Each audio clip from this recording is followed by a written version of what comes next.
We opened our arms to Chinese citizens only to see the Chinese Communist Party exploit our free and open society. China sent propagandists into our press conferences, our research centers, our high schools, our colleges, and even into our PTA meetings. We marginalized our friends in Taiwan, which later blossomed into a vigorous democracy.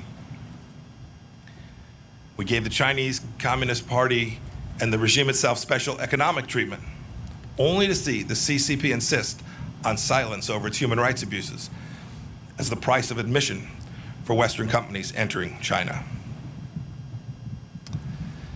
Ambassador Bryant ticked off a few examples just the other day. Marriott, American Airlines, Delta, United all removed references to Taiwan from their corporate websites so as not to anger Beijing. And Hollywood, not too far from here, the epicenter of American creative freedom and self-appointed arbiters of social justice, self-censors even the most mildly unfavorable reference to China. This corporate acquiescence to the CCP happens all over the world too. And how has this corporate fealty worked? Is its flattery rewarded? I'll give you a quote from the speech that General Barr gave, Attorney General Barr. In his speech last week, he said that the ultimate ambition of China's rulers isn't to trade with the United States, it is to raid the United States. China ripped off our prized intellectual property and trade secrets, causing millions of jobs all across America. It sucked supply chains away from America and then added a widget made of slave labor. It made the world's key waterways less safe for international commerce.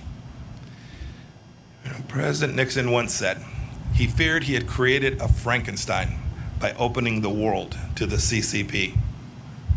And here we are. Now, people of good faith can debate why free nations allowed these bad things to happen for all these years. Perhaps we were naive about China's virulent strain of communism, or triumphalist after our victory in the Cold War, or cravenly capitalist, or hoodwinked by Beijing's talk of a peaceful rise. Whatever the reason, today China is increasingly authoritarian at home and more aggressive in its hostility to freedom everywhere else.